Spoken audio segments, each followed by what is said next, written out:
you. Thank you for coming. Thank you for your articulate statements. I'll ask the committee members to come forward now and sit in your stead. Thank you. You bet. As you know, you are charged with providing education for children throughout the county.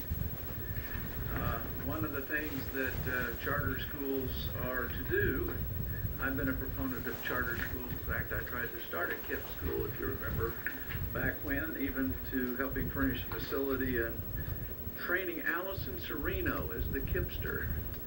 And that didn't, so it isn't, but it's business. And you are in very lean budget times. And in very lean budget times, you have to share your revenues with other schools.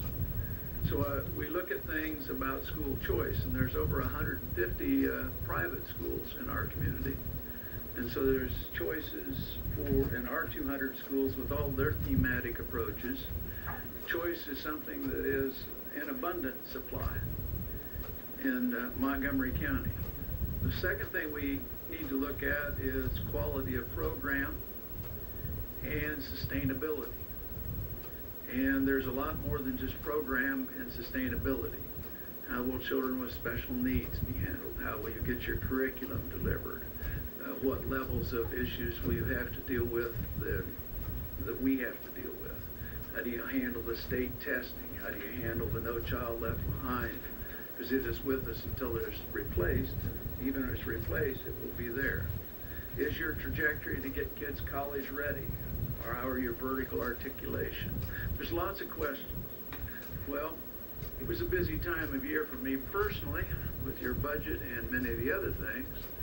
So this is one that I put together a committee to take a look at this. And I asked them to make some judgments on that. Lori Christina Webb is our Executive Director, Office of the Deputy Superintendent of Schools. She also is a trained attorney and is a practiced attorney and was in law school with the President of the United States on the same law review. So we figured that she was a pretty good candidate, being a Harvard-trained lawyer who was with the President of the United States at the same time. Betsy Brown, she's our Director of Curriculum and Instruction in that office, and she has certainly handled curriculum all the way up through the grading and reporting and what we did with early childhood, and she has the battle scars to prove it from many of the nights and days that she's out there. So you've got somebody who's an attorney that can parse the due process procedures, somebody who understands our curriculum instruction, and a third person at the table is certainly somebody who's been an elementary principal, an outstanding elementary principal dealing with Title I schools. We brought her into the central office to ensure that all of our Title I schools made AYP. We believe we're the only large system in the country that has all of their Title I schools who've made progress. So she knows not only about operationalizing ideas, but she knows how to operationalize them to fit within the categories of that. She currently is on the team, though, also representing the many thousand special needs students that we have. Because in that whole department about ESOL children, special needs children, attention needs to be given there. This is not, these are schools that we hope would have, be open to children of all backgrounds, races, and ethnicities, because we understand the board's value system and what they want to get across.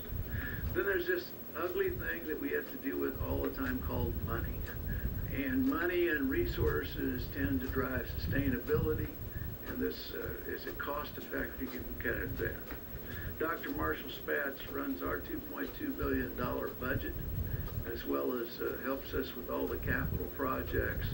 He knows from the money angle what you have to deal with, what are the questions to ask year in and year out. To give it a fair shot, this is the kind of team that I assembled since my time was being utilized on trying to get your budget together. I relied on their recommendation. I think they had a good basis for that recommendation, and I think they will be able to explain it perfectly why the recommendation would be at this point in time not to pass on these two charters. Lori. Good afternoon. I I would like to, in addition to my fellow panelists here at the table with me, I'd like to acknowledge those who were on the review panel who are in the audience today. And if you would all stand, those of you who participated in this. So you can see we really did reach out and assemble quite a team, and I would like to just take a moment and thank them for the tremendous amount of work, thoroughness, seriousness, and tremendous good humor with which they approached this, despite the heat, the hunger, and the heavy lifting involved. And they did a tremendous job, and I thank them all very much. This afternoon, I would like to start by giving you a brief overview of the process, talk a little bit about the review criteria and the recommendations, and then my colleagues will give you a little more in-depth description of our analysis of each application. Let me start by saying our major goal going forward with this was to ensure that there was a fair process which honored the hard work that we know the applicants did in presenting their applications. And so we were very conscious of ensuring that our process was fair and afforded applicants every opportunity to provide information to the panel. And I will go through that in some detail in a moment. No, thank you, Betsy. The process we have here under CFB and CFBRA calls first for a technical review, and the technical review is exactly what it says. It's to ensure that the application is complete, it was timely submitted, and that they've hit everything they're required to hit, not how they've hit it. That goes on the second phase, which is a substantive review. And the substantive review covers 4 critical areas: academic design, operations, facilities and finance, and governance. And under each one of these categories, the panel considers a whole panoply of factors.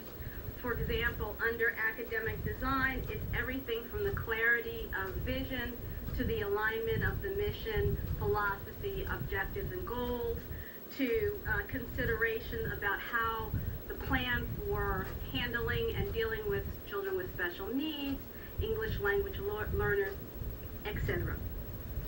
Under operations, there are factors like admissions and dismissal procedures, registration, lottery plans, food service, transportation, etc. And you're getting a sense of the depth of the analysis that went into each of the applications, because those are just a few of the factors considered under those two. For facilities and finance, of course, it's either the proposed or a proposed plan about facilities or a description of the proposed facility.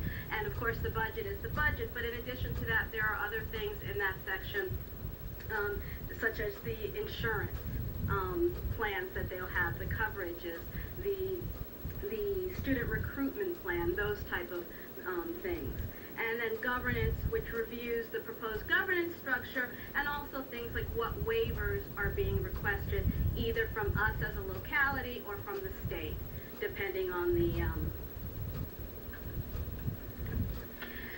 So we gathered the multi-stakeholder group, some of whom you've seen, but this is only a small portion of our panel, that brought a number of different voices to the table. We wanted to ensure that internally we had experts who understood curriculum, who understood instruction, who understood facilities, who understood all the very practical nuts and bolts components of operating a school. And we also wanted to include and afford the applicants the benefit of input from some community experts. We had